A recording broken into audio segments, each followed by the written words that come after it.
വരുന്നവരെ ഞാൻ താഴത്തിരിക്കാം. അയ്യോ, ഈ കാലം കാവലിരിക്കാൻ പോണല്ല. എനിക്കാണെങ്കിൽ മൂസയുടെ ജാമ്യത്തിന്റെ കാര്യം തീർക്കാൻ പോണ്ടതാ. എന്ത് ചെയ്യും ഈശ്വര?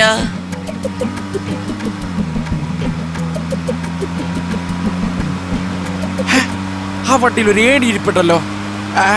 നിന്നെ താഴെ ഇറക്കാൻ പറ്റുമെന്ന് ഞാനൊന്ന് നോക്കട്ടെ. സ്റ്റോപ്പ് സ്റ്റോപ്പ്, വണ്ടി നിർത്ത.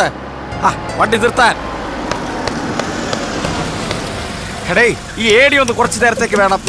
ഒരുത്തരെ പൊക്കാനാ. യെസ്, ഏണി ഒന്ന് മതിയോ അത് രണ്ടെണ്ണം വേണോ? നീയോ? അയ്യോ പ്രാന്തൻ. സർ, ഇതാ ഏണി. കേറു സർ, തൂങ്ങു സർ. എന്റെ ദൈവമേ, ഇവര് വേറെ പണിയൊന്നുമില്ലേ? അയ്യോ, എനിക്ക് ഏണിയും വേണ്ട, ഒന്നും വേണ്ടേ. വീരപ്പ സാറും പ്രാഞ്ചിയും കൂടി ഓട്ട മത്സരം തുടങ്ങിയേ. ഓടിവായോ. അവനെ കൊണ്ട് ഇങ്ങനെ ഒരു ഉപകാരം ഉണ്ടായി. അവരങ്ങോട്ടല്ലേ ഓടിയത്, നമുക്ക് ഇങ്ങോട്ട് പോകാം. വീരപ്പ സാറേ, ഇതാ ഏണി. പ്ലീസ് സാർ ഇത് വാങ്ങൂ. സാറേ, ഏണി നന്ന്. അയ്യോ രക്ഷിക്കണേ, എന്റെ പ്രാന്ത കൊല്ലാൻ വരുന്നേ. ഓടിവായോ. സാറ് ഓടുന്ന സ്ഥലത്ത് ഏണി നന്ന് ചുമ്മാ